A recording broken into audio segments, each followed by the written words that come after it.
그 제목을 보면 우리가 할 수 있는 일에 대해서는 굳이 어떻게 해야 될까요? 어떻게 해야 할까요? 그런 어떤 그 질문이 필요하지 않겠지요. 그런데 우리가 살다 보면 정말로 어떻게 해야 될지 알 수가 없는 일들을 접할 때가 많이 있어요. 그것은 참 그 여러 가지 요인들이 있겠지요. 그 건강 문제도 또는 또 경제 문제, 사람들과의 관계 문제, 정말로 답을 찾을 수 없을 만큼 암담한 어떤 일을 이렇게 겪게 될 때가 있을 거예요. 그럴 때는 어떻게 하지? 혼자 많이 아마 고민해 본 적이 많이 있을 거라고 생각해요. 예상하지 못했던 큰 어떤 일을 겪게 됐다든지 아니면 뭐 이렇게, 본인 스스로와 관련된 일도 있을 수가 있고, 아니면 사랑하는 가족들 가운데에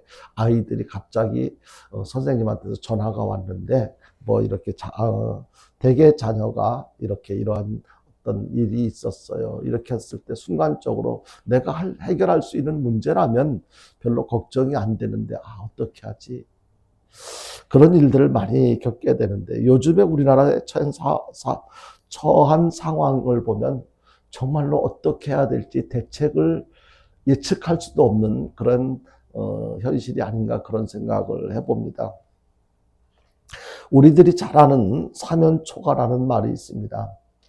정말로 이렇게 그 사면초가와 같은 그런 어려운 현실이 아닌가 그런 생각을 하게 되는데요. 사면초가가 무슨 말입니까? 한자성어로 매우 곤란한 상황이나 사방에서 적에게 둘러싸여 도와줄 사람이 전혀 없는 상태. 그것을 비유적으로 표현하는 것이 사면초가 아니겠습니까? 그러니까 사방이 꽉 막혔어요. 도움을 요청할 길도 없고 내가 피신할 방법도 없고, 그러니까 이제는 어떤 다른 지금의 위기 상황을 극복할 만한 대책이 전혀 안 보이는 그런 어려운 상황, 그 상황을 사면초가라고 표현하는데요. 우리나라 그 현재 모습이 정치적인 문제, 가장 크게 이슈가 되어지고 있는 현실, 정치적인 현실이 참 답답하고 암담하고, 아침에도 우리 조정길 씨하고 같이 이렇게 오면서 정말 대통령으로 찍을 만한 사람이 없어요. 뭐 이게 우리들만의 생각이겠습니까? 정말 어떻게 인구가 5천만 명이나 되는 대한민국에서 믿고 나라를 맡길 수 있는 저 사람 정도 같으면 우리나라를 충분히 이렇게 이끌어갈 수 있을 만한 어떤 인격, 지식, 경험, 정말 여러 가지로 볼 때 저 사람이면 참 충분할 것 같아. 그럴 만한 사람이 안 보인다는 거 너무 안타까운 일이 아닌가 그렇게 생각이 되어집니다. 정치 문제뿐만 아니라 경제적인 문제, 사회, 어떤 종교 문제라든지 어느 분야 하나라도 만족할 만한 내용이 없을 만큼 심히 불완전한 현실이 그야말로 헤어날 수 없는 온갖 문제들로 우리를 둘러싼 이 모든 정황은 적으로 사방이 포위당해 꽉 막힌 사면초가와 같은 그러한 어떤 모습이 아닌가 생각이 되어집니다. 뭐 외국에서는 대한민국이 살기 좋은 나라, 뭐 여러 가지 칭찬을 많이 합니다만은 정작 우리 입장에서 생각해 보면 참 안타까운 모습들이 많이 보여지는 것, 우리 마음을 답답하게 하는 것, 그런 것들로 가득한 현실이 아닌가 생각을 합니다. 이럴 때 우리는 어떻게 해야 될까요? 어떻게 해야 될까요? 우리가 인생을 살다 보면 사방이 꽉 막힌 것 같은 안타까운 답답한 위기를 만날 때가 참 많이 있는데요.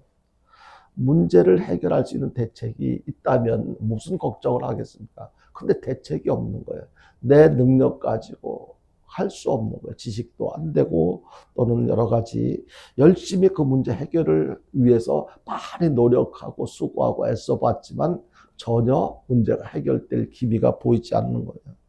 아마 여러분들도 이런저런 문제 앞에서 안타까워하며 속을 태우고 계신 분들도 있을 것이고 과거에 그런 경험도 있었던 적이 있으실 것입니다. 아무리 생각을 해봐도 더 이상 방법이 없어요 라고 이렇게 말하는 경우들도 있는데요. 그래요. 우리 인간으로는 이렇게도 해보고 저렇게도 해보고 뭐 건강 문제 같으면은 이 병원에도 가보고 저 병원에도 가보고, 성경에도 보면 소개되는 사람들 가운데에 그런 사람들을 이제 몇 명 소개를 해주고 있기도 한데 참 정말로 안타까운 거예요. 제가 지난주에 예배를 마치고 오후 예배를 마치고 마침 어머니 기일에서 추모공원을 갔었는데 거기 사진에 보니까 참 나이 많은 저희 어머니는 그래도 70이 넘어서 70 중반대에서 돌아가셨는데 보니까 그 70대 그 어르신들 사진만 이렇게 보이는 것이 아니고 정말로 젊은 이렇게 거기 생년월일 기록된 것을 보니까 20대도 있고 나이 드신 분도 있고 젊은 사람도 있고 다양한 분들이 남자도 있고 여자도 있고 뭐 어떻게 이렇게 젊었을 때 이렇게 예쁜 모습으로 이렇게 일찍 세상을 떠났을까 이제 그런 마음이 아픈 그러한 것을 이렇게 느꼈는데요. 사실 지금 우리는 건강한 모습으로 이렇게 함께 예배를 드리고 있지만 며칠 전에는 또 우리가 뽀빠이 이상용 씨 뭐 이렇게 소천인지 아니면 사망 잘 모르겠습니다만은 하여튼 이제 떠났잖아요. 근데 그분도 숨을 거두기 얼마 전까지도 활동을 했대요. 마이크를 잡고. 근데 우리 인생을 그렇게 알 수가 없는 거예요. 이렇게 살고 있는 지금 같이 함께 하나님을 찬양하고 예배를 드리고 있는 우리들 가운데서도 언제 내 인생의 마지막이 될지 알 수가 없단 말이에요. 그래서 우리에게 가장 중요한 것이 무엇이겠습니까? 이럴 때 이런 상황에서 우리가 정말로 답답해해야 하고 시급하게 해결해야 할 문제가 뭐 어떤 것이 있을까? 우리는 많은 문제들을 안고 있지만 그 가운데 정말로 언제가 될지 모르지만 내 인생의 마지막이 되었을 때 우리 아이의 인생이 어느 날 갑자기 나보다 먼저 인생의 마지막을 겪게 될 때 그때 과연 어떤 모습이어야 할까? 오늘 본문 말씀은요. 정말로 답답하기 짝이 없는 주전 588년경 그러니까 지금부터 약 2600년경에 에레미야 선지자가 살던 그 시대에 있었던 내용들을 쭉 에레미야에서 설명을 하고 있는데 그 가운데 정말로 이 유다 백성들이 하나님의 말씀대로 순종하며 살지 않아서 이제 하나님께서 이제 굉장히 뭐 이렇게 화가 나셨겠죠.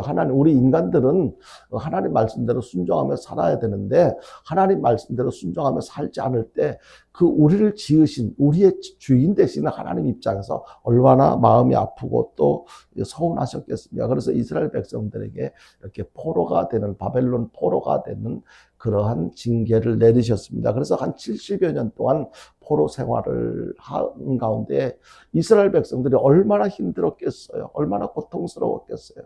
그런 모습을 지켜보면서 빨리 너희들이 회개하고 돌아오면 내가 지금 고통당하는 것을 이렇게 빨리 면하게 해줄 텐데 그런 안타까움으로 바라보고 계셨지만 유다 백성들은 그렇게 하지 않았어요.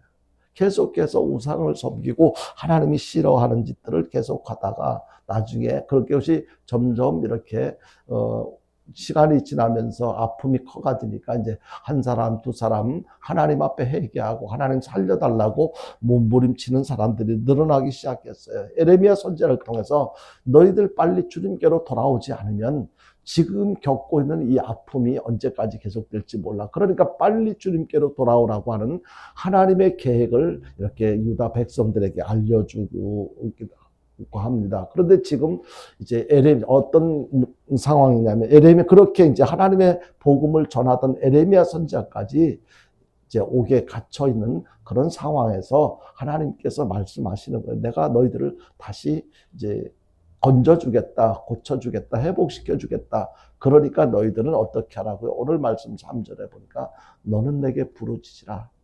내가 내게 응답하겠고 내가 알지 못하는 크고 은밀한 일을 보여주겠다. 그러니까 고통당하는 이스라엘 백성들이 할 일은 뭐예요? 하나님 앞에 회개 기도하는 거예요. 나머지는 너희들이 그렇게 기도하면 내가 나머지 문제는 해결해 줄게. 우리 인생에도 살다 보면 겪게 되는 다양한 문제가 있잖아요. 이런 문제 앞에서 내가 해결하려고 아무리 몸부림쳐보지만 해결이 안 될 때 포기해야 됩니까? 아니에요. 하나님께서 하시는 말씀은 바로 예레미야 선지자를 통해서 유다 백성들에게 말씀하시는 것처럼 너는 내게 부르짖어 기도해.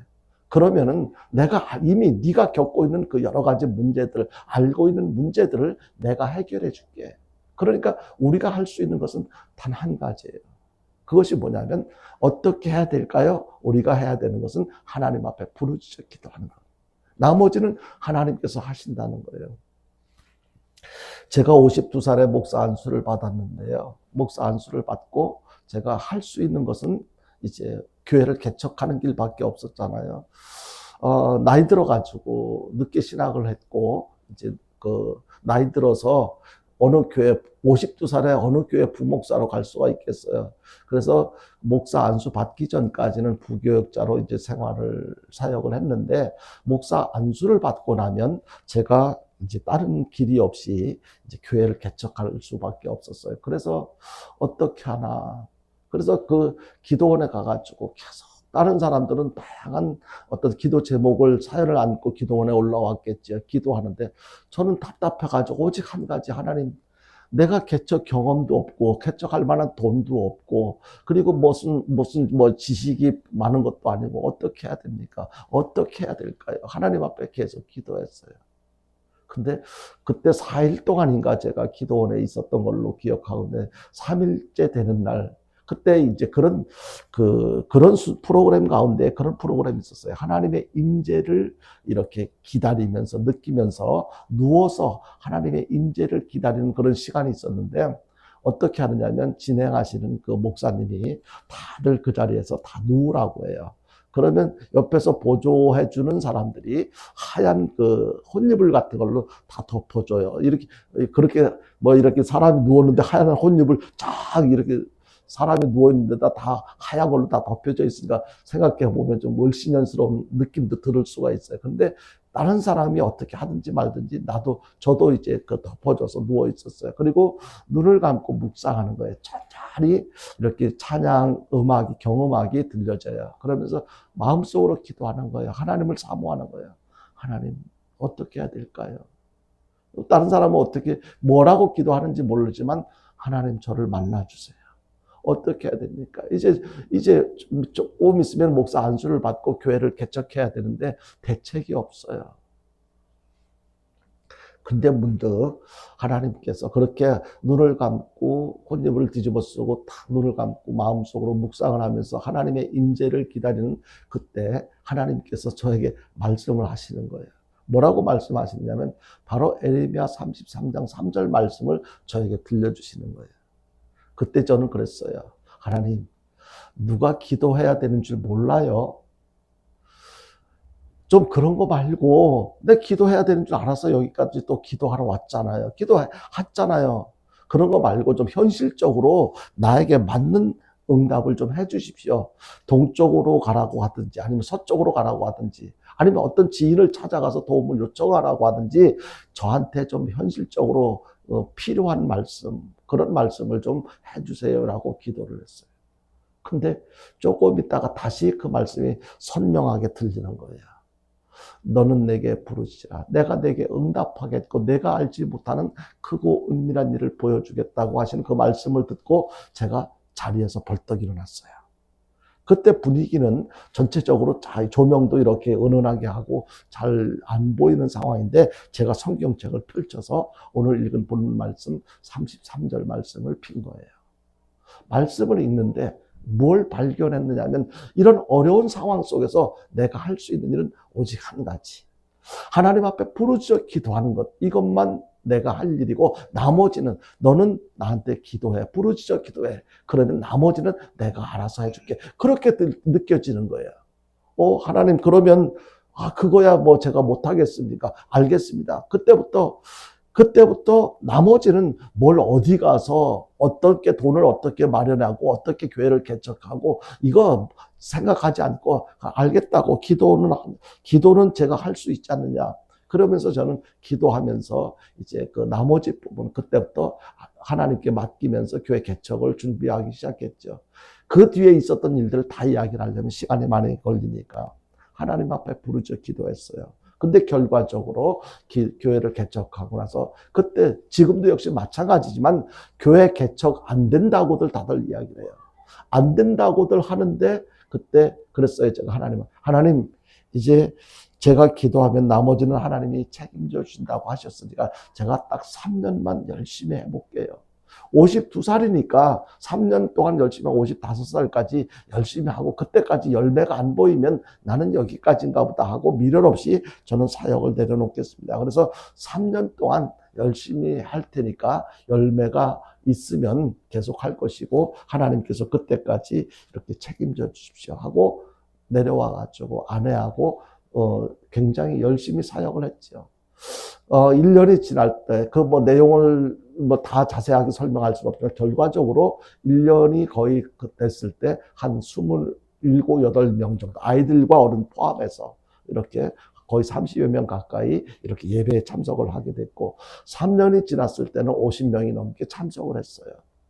그리고 7년 정도, 아니 5년이 지나고 이제 그렇게 됐을 때는 이제 아이들 포함해서 예배를 다 같이 드릴 수는 없었으니까 이제 교회가 좁으니까 이제 학생들 따로, 이제 아이들 따로 이제 드렸지만 숫자를 다 이렇게 아이들과 학생들, 어른들 다 포함해서 한 130명 정도까지 교회가 성장을 한 거예요. 몇 년 사이에.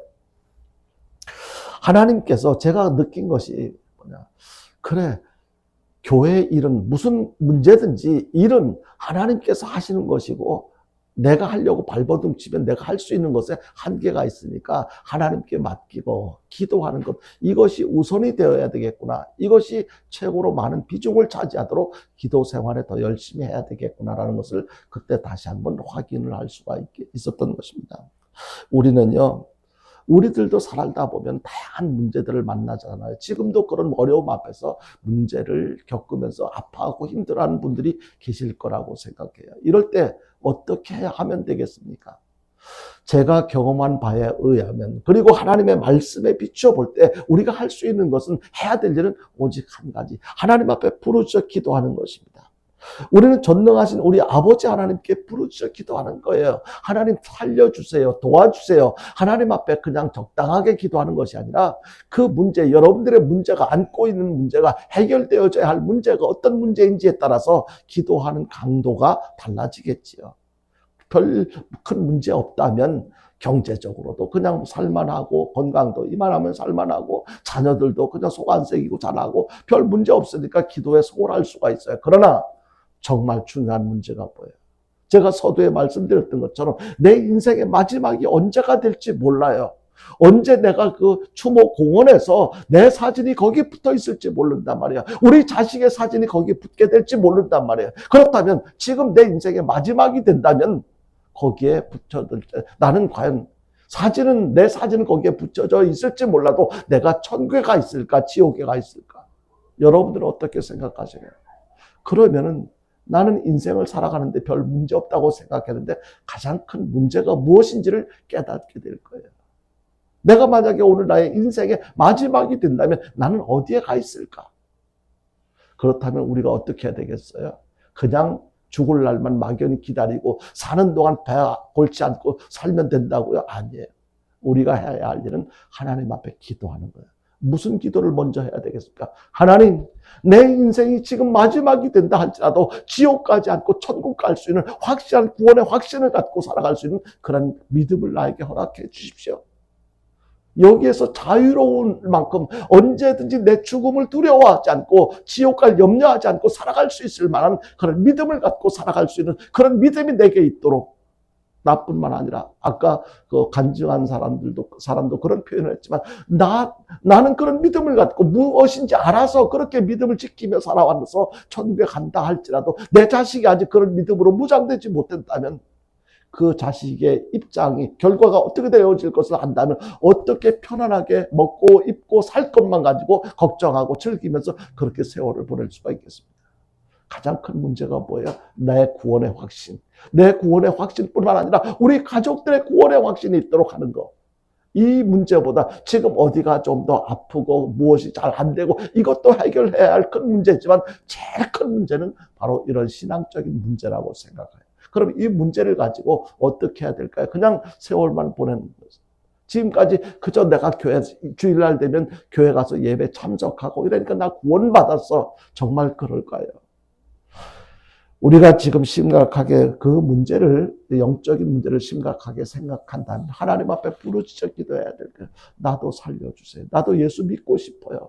내 마음속에도 예수님에 대한 확실한 구원의 확신을 갖고 살아갈 수 있도록 더 이상 어떻게 될까 걱정하지 않고 우리 나하고 우리 모든 가족들이 손에 손잡고 하나님을 찬양하며 살아갈 수 있는 가정이 되게 해주십시오. 하나님 앞에. 그리고 다른 여러 가지 우리들이 안고 있는 다양한 해결되어야 할 그 문제를 가지고 우리가 하나님 앞에 기도해야 될 거예요. 그래서 이제 그 성경의 에레미야 선지자도 그 이스라엘 백성들도 그렇게 어려운 사면 초과에 왔던 그런 상황 속에서 시편 91편 15절에도 보니까 저가 내게 간구하리니 내가 그에게 응답하리라. 오늘 본문 말씀 3절에서도 그렇게 말씀했지만 시편에서도 역시 하나님 앞에 기도하면 하나님께서 응답해 주신다고 그렇게 말씀하셨어요. 제가 어저께 우리 권사님들하고 이야기를 나누다가 제가 그런 얘기를 했어요. 난 하나님을 믿는다고요. 하나님이 하신 말씀을 믿는다고, 하나님이 하신 일도 믿고 앞으로 어떻게 하시겠다고 하는 것도 믿는다고 그랬어요. 이것은 저만 그래서 되는 게 아니고 우리 모두가, 제가 바라는 것은 우리 모든 성도들이 그렇게 하나님에 대한 믿음을 갖고 살아갈 수 있기를 바라는 것입니다. 목사인 제가 저에게 한 가지 유일한 소망이 있다면 하나님께서 저와 같이 신앙생활하는 모든 성도들이 똑같이 그런 믿음을 가지고 하나님에 대한 믿음을 가지고 하나님의 자녀로서 하나님의 자녀답게 살아가다가 하나님께서 너 이제 거기서 그만 올라와 이렇게 부르실 때에 기쁘게 하나님 품에 안길 수 있는, 그리고 살았을 때 예수님께서 재림하신다면 기쁨으로 하나님을 공중에서 맞이할 수 있는 우리 모든 성도들이 됐으면 참 좋겠다. 저는 그런 바람을 가지고 그렇게 되어질 수 있도록 하기 위해서 나름대로 최선을 다해서 여러분들을 위해서 기도하고 또 이렇게 이런저런 방법을 동원해서 여러분들을 이끌어가려고 그렇게 생각하고 있습니다. 여러분요, 우리는요, 정말로 필요하긴 필요한데 해결하긴 해야 되는데 내 입장에서 할 수 없는 그러한 경우들이 많잖아요. 지금도 그런 걸 안고 있잖아요.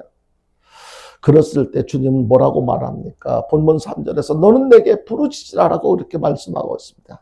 여러분요, 우리는 이 기도의 특권은요 아무한테나 주어진 게 아니에요. 하나님의 자녀들에게만 주어진 거예요.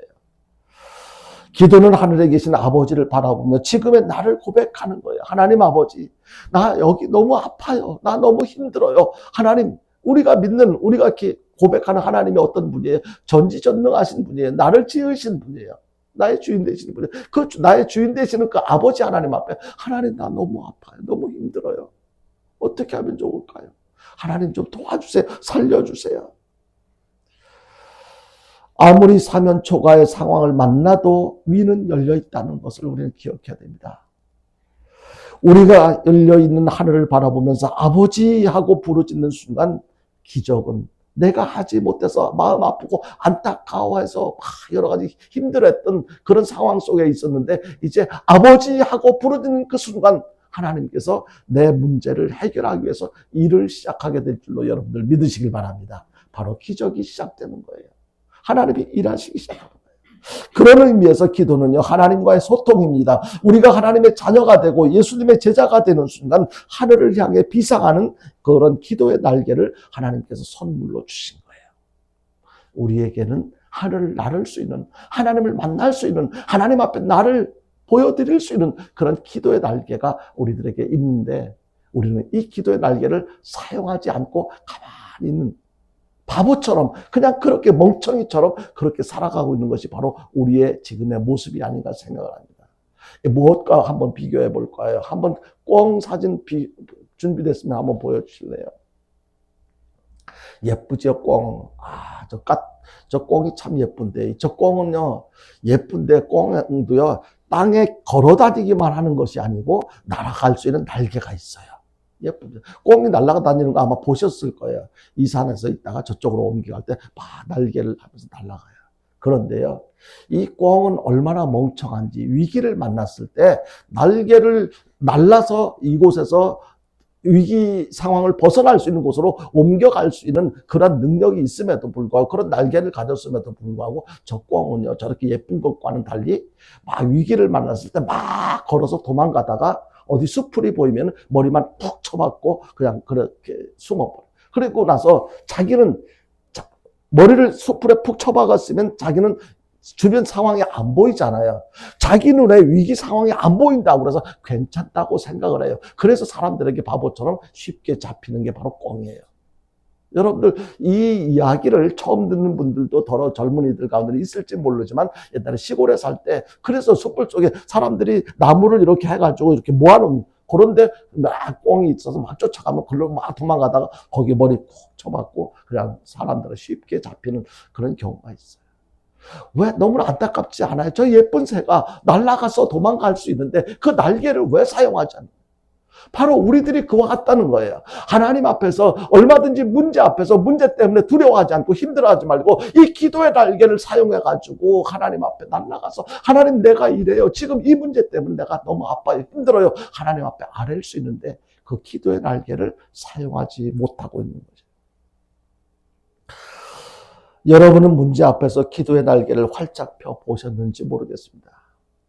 앞으로 더 많이 기도의 날개를 활짝 펼쳐서 하나님을 찾고 하나님 앞에 문제를 고백해서 문제가 해결되어지는 그런 은혜를 경험하며 살아갈 수 있게 되기를 주님의 이름으로 축원합니다. 그렇게 하나님 앞에 부르짖어 기도했다면요, 우리에게 또 어떤 게 필요하겠어요? 하나님께서 뭐라고 말씀하십니까? 너는 내게 부르짖으라 그렇게 말씀하시고 나서 내가 내게 응답하겠고 그렇게 말씀하십니다.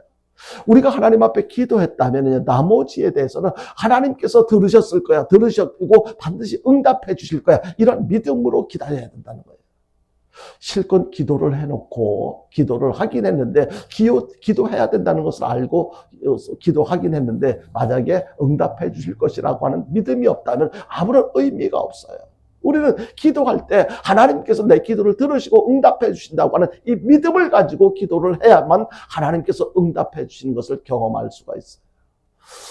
어떤 집합 건물에, 상가 건물에요, 그 위층에는 이미 교회가 있어서 예배를 드리고 있었어요. 그런데 그 지하에 술집이 들어온 거예요. 처음에는 술집이 장사가 잘 됐어요.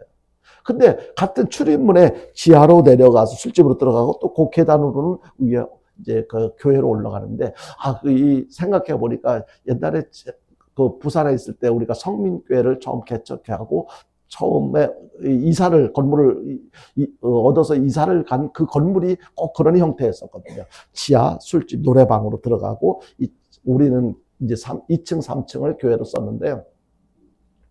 근데 우리가 거기를 들어가면 도대체 술집으로 들어가는 건지 교회로 올라가는 건지 분간하지 못할 정도로 참 상황이 좀 그랬어요. 그런데 그 교회에서 그때 있었던 이야기는 아니고 그와 같은 상황에서 교회가 먼저 이제 그 예배를 드리고 있는데 지하에 술집이 들어오니까 막 시끄럽기도 하고 막 교회 입장에서 너무 안 좋잖아요. 그러니까 하나님 앞에 전 교인들한테 우리 기도합시다. 저 술집이 빨리 망해서 나가도록 해달라고 우리 기도합시다. 기도 운동이 일어난 거예요.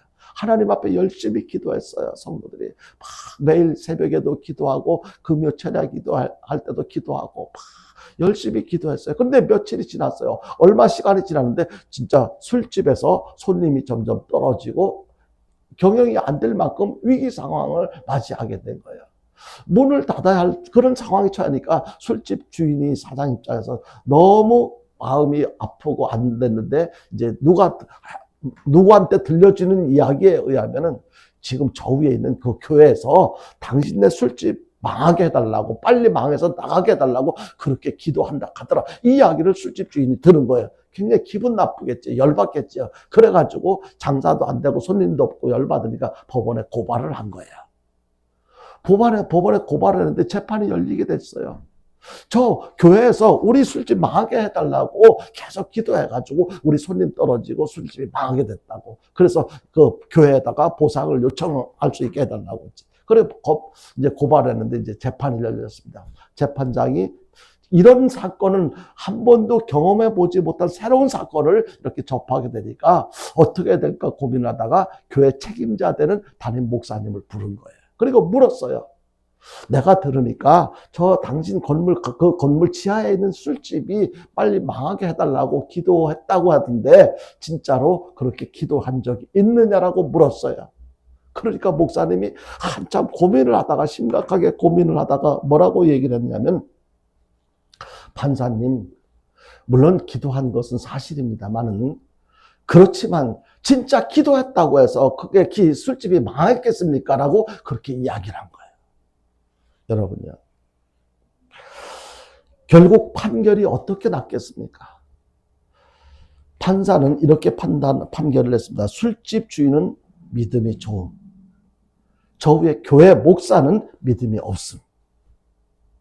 교회는 목사는 왜 믿음이 없다고 그렇게 판단을 했을까? 그렇게 술집 망해서 나가게 해달라고 기도를 해놓고 기도한다고 해가지고 진짜 저게 망해서 나가겠나? 그렇게 생각을 했을 정도로 믿음이 없었던 거예요. 그런데 술집 주인은 누구한테 얘기를 들어보니까 진짜로 우리가 망한 것은, 손님이 없는 것은 저 교회에서 이렇게 우리 술집 망하게 해달라고 기도해서 우리가 망한 거야. 여러분요, 판사가 술집 주인은 믿음이 좋고 교회 목사는 믿음이 없다라고 그렇게 판단한 이 내용을 통해서 무엇을 이야기하고 싶으냐면, 우리가 하나님 앞에 기도해야 된다는 것을 알고 있어서 기도를 하긴 하는데 내가 진짜 응답을 받을까? 제가 그랬잖아요. 아까 어저께 우리 권사님들하고 이야기를 나눌 때 나는 진짜 하나님을 믿습니다. 기도하면 응답받는다는 것을 나는 믿습니다. 그런 얘기를 한 거죠. 전 지금도 그래요. 기도했더니, 여러분들도 물론 크고 작은 기도했더니 문제가 해결되어지고 응답을 받았던 경험들이 있으실 거예요. 그것은 예나 지금이나 마찬가지란 말이에요. 문제 앞에서 두려워하지 말고 하나님 앞에 부르짖어 기도할 때 하나님께서 응답하실 것이다. 이 목사님처럼 기도해놓고도 진짜 내가 기도했다고, 우리가 기도했다고 술집이 망할 수가 있겠습니까? 라고 그렇게 믿음 없는 모습으로 믿음 없이 기도한다면, 응답받을 걸 기대하지 않고 기도한다면 무슨 의미가 있겠습니까?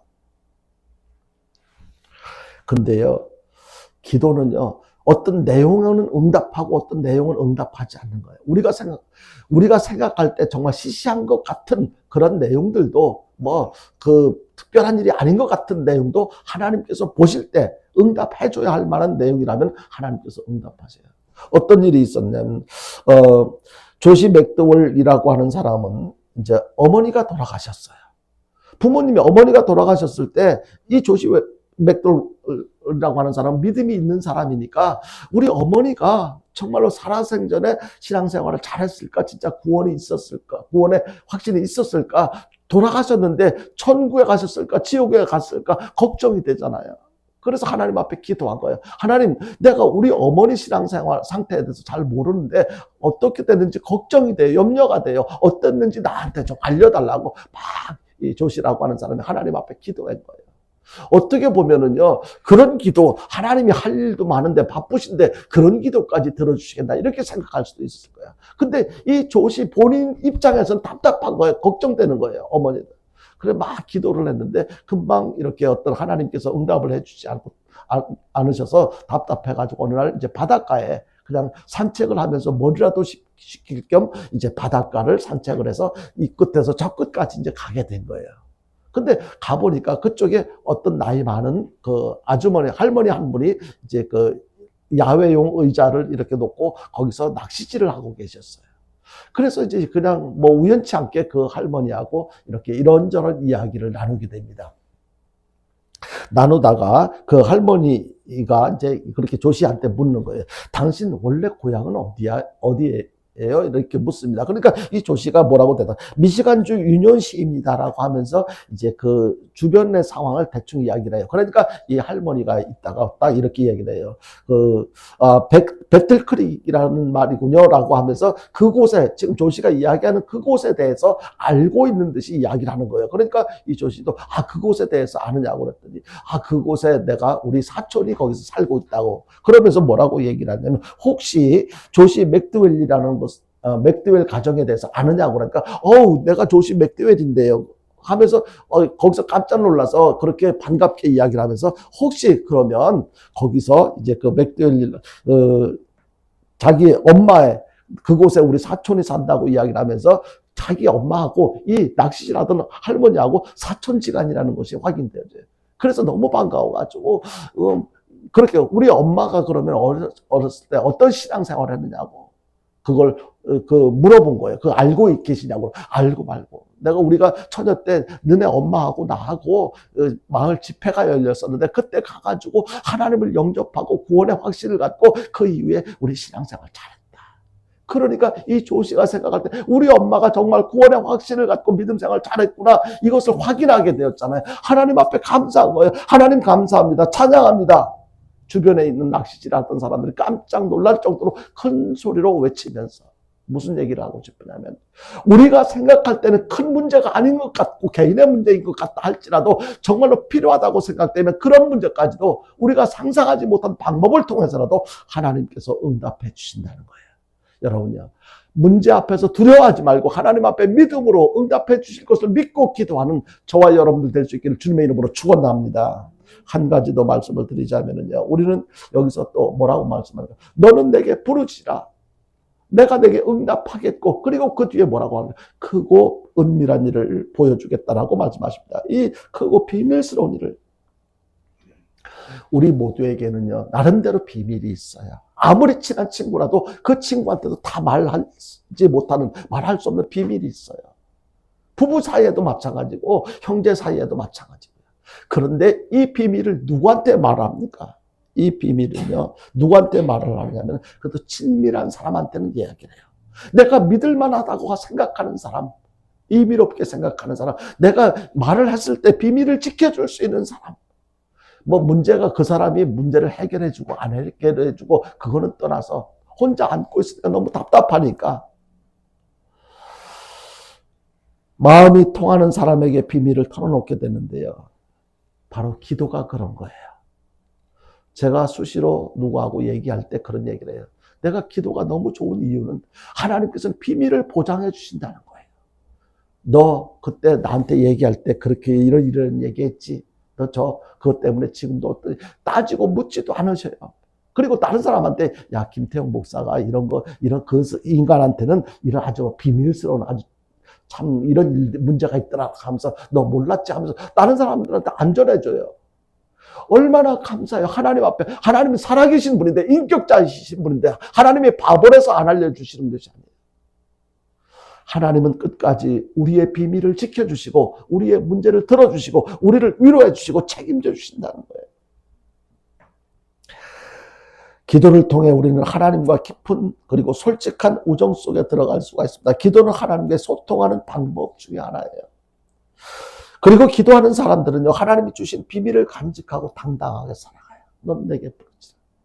나한테 부르짖어 기도하면 내가 크고 비밀한 일을 보여줄 거야. 여러분요, 기도하면 문제가 해결되어지게 될 줄로 믿으시길 바랍니다. 이게 중요한 거예요. 기도하면은요, 내가 누구한테 기도하는 거예요? 전능하신 하나님한테 기도하는 거예요. 어떤 문제라도 상관없어요. 기도하면 문제가 해결되어지는데 하나님께서 문제를 해결해 주십니다. 기도하면은요, 크고 은밀한 일을 보게 되고 위기가 축복의 기회가 되게 하시는 하나님의 역사를 경험하게 될 거예요. 그러면 우리가 어떻게 해야 돼요? 하나님 앞에 기도해야 돼요. 지금까지 기도 안 했잖아요. 문제가 있는데도 기도 안 했잖아요. 우리가 평소 때 소소한 일에 대해서는 기도를 좀 하는 편이에요. 그래도. 근데 정말로 크고 어려운 문제를 만났을 때 어떻게 해야 될지 모르는 크고 어려운 일을 만났을 때는 그것을 기도하지 않아요. 왜냐하면 설마 하나님께서 이런 문제까지도 해결해 주실 수 있다고 믿지 못하니까. 여러분 문제 해결을 위해서 그동안 모든 노력을 다 해보셨다고 하시는 분들이 있을 거야. 내 입장에서 생각할 때는 나는 노력 많이 했어. 그런데요, 하나님의 입장에서 보실 때, 하나님께서 보실 때 과연 노력을 다 했나, 최선을 다했나 한번 생각해 보십시오. 이제 말씀을 정리하는데요, 지금 우리나라는 그 어느 때보다도 간절하게 기도해야 될 때예요. 어떻게 저렇게 이 사람들이 대통령이 될 만한, 인구 5천만이나 되는 나라에서 대통령이 될 만한 사람이 없어라고 안타깝게 생각하고 그칠 것이 아니고 우리가 기도해야 돼요. 이제 대통령 후보로 나온 사람들 가운데서도 하나님이 저 사람들이 어떤 자격이 있는지 능력이 있는지 모르지만 하나님의 은혜 가운데 사로잡히게 해주십시오. 하나님께서 그래도 필요한 사람, 쓸만한 사람을 대통령 되게 하셔서 대한민국을 마지막 세계 선교를 위해서 하나님의 뜻대로 쓰여지는 대한민국이 될 수 있도록 하나님께서 필요한 일꾼을 세워주십시오. 우리 기도해야 돼요. 내가 볼 때 인간 같은 사람 없다고 포기해서는 안 돼요. 하나님께서 설령 문제가 있고 연약한 부분이 있다 하더라도 대통령이 되면 그 사람 변화되어져서 하나님의 뜻대로 쓰여지게 해달라고 우리 기도해야 돼요. 국가적으로 그렇고 교회적으로도 성도들 개인적으로도 많이 안타깝고 어려운 상황 속에서 우리가 살고 있는데요. 우리들은 여러분들 개인적으로도요. 정말로 해결되어야 할 그 문제 앞에서 두려워하지 말고 이제 하나님 앞에 부르짖어 기도하시길 바랍니다. 거듭 말씀드리지만 지금 우리는 심각한 위기에 직면해서 몹시 불안한 눈으로 미래를 바라보고 있잖아요. 이렇게 큰 문제 앞에서 사면초가 같은 어려운 현실 속에서 우리는 어떻게 해야 될까요, 여러분요? 지금 우리 앞에 펼쳐진 문제의 정답은 바로 부르짖어 기도하는 것입니다. 하나님 앞에 부르짖어 기도하는 거예요. 우리들이 간절하게 부르짖어 기도하면 가까운 미래에 우리도 하나님의 기도의 응답과 관련해서 간증할 수 있는 5분 간증하는 이 사람뿐만 아니라 우리 모두가 이렇게 부르짖어 기도했더니 나에게 이런 큰 문제가 있었는데 이 문제가 이렇게 해결되어졌어라고 자랑스럽게 간증할 수 있는 우리 모두가 됐으면 좋겠습니다. 사랑하는 성도 여러분, 우리에게 다양한 문제가 있는 것은요, 더욱 간절하게 기도해서 살아계신 하나님을 만나고 하나님의 은혜를 경험할 수 있도록 주어진 특별한 기회인 줄로 여러분들 믿으시길 바랍니다. 이건 그냥 나쁜 거지. 이 문제가 있기 때문에 하나님을 찾잖아요. 문제가 있기 때문에 그 문제를 통해서 하나님을 찾고 하나님을 만나고 하나님의 은혜를 경험할 수 있는 기회가 주어진 거잖아요. 거듭 말씀드리지만 기도하면 됩니다. 기도해야 됩니다. 적당히가 아니라 목숨 걸고 기도해야 돼요. 정말 목숨 걸고 기도해야 돼요. 예수님께서 흘리는 땀방울이 핏방울처럼 이렇게 보여진 것 정도로 그렇게 간절하게 기도하셨던 것처럼 우리들도 그렇게 기도해야 돼요. 기도하다가 죽을 각오를 하고 기도할 때 살아계신 하나님을 만나는 은혜를 경험하게 될 것입니다. 하나님을 만나는 감격을 느낄 때가 되면 이미 문제가 해결되어진 것을 확인할 수가 있게 될 것입니다. 이번에 기도하시기 바랍니다. 우리 함께 기도하시겠으면 참 좋겠습니다. 제가 앞장서겠습니다.